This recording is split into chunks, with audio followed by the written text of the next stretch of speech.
राजस्थान का अंता उपचुनाव अब सिर्फ वोट का नहीं, जुबानी जंग की लड़ाई बन चुका है। नेता मंच पर कम, माइक पर ज्यादा भिड़ रहे हैं। कांग्रेस के प्रदेश अध्यक्ष गोविंद सिंह डोटासरा और भाजपा प्रदेश अध्यक्ष मदन राठौड़ के बीच तो वॉर ऑफ वर्ड्स छिड़ गया है। अंत में कांग्रेस प्रत्याशी प्रमोद जैन भाया के लिए प्रचार करने पहुंचे गोविंद सिंह डोटासरा ने ऐसा तीर छोड़ा कि बीजेपी के प्रदेश अध्यक्ष मदन राठौड़ सीधे सुलग उठे। डोटासरा ने मंच से बड़ा बयान दिया कि मदन राठौड़ पर 24 मुकदमे दर्ज हैं। 24 मुकदमे सुनकर राठौड़ का पारा 124 तक पहुंच गया। डोटासरा का ये बयान सुनते ही राठौड़ ने माइक संभाला और डोटासरा पर जमकर पलटवार किया। वैसे तो वे छोटे भाई कहता हूं मैं डोटासरा जी को। कल उन्होंने मुझ पे आरोप लगाया कि मुझ पर 24 मुकदमे बता रहे हैं। एक भी मुकदमा मेरे पर नहीं है। उनको जानकारी नहीं है। पता नहीं वो मदन राठौड़ बोल रहे थे या कोई और मदन, उनको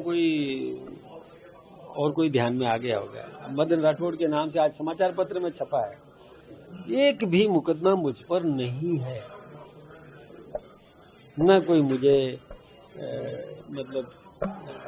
कोई सजा हुई, न कोई मुझे कोई किसी भी प्रकार का कुछ भी नहीं है। पेंडिंग भी नहीं है। अब वो ऐसे कैसे बोल रहे हैं समझ में नहीं आता। कुछ भी बोल दिया। ये जनता को भ्रमित करने के अलावा और क्या है बताओ।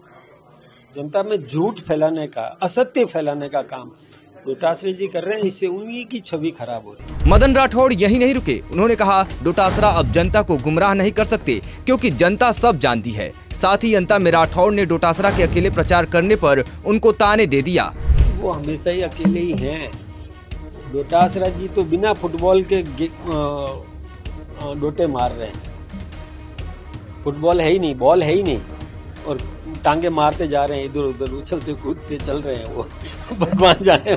नरेश मीणा के डोटासरा पर दिए बयान कि अगर वो नहीं होते तो डोटासरा का अंता में मोरिया बोल जाता। इस बयान पर भी राठौड़ ने डोटासरा पर तंज कसा।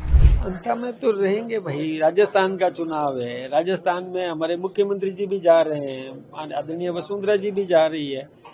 सभी कार्यकर्ता काम कर रहे हैं, करेंगे। नरेश मीणा वो कह रहे हैं डोटासरा जी को मैंने बचा लिया, नहीं तो कल उनका मोरिया बोल जाता। अब देखिए, इसका जवाब तो मैं तो नहीं दे पाऊंगा।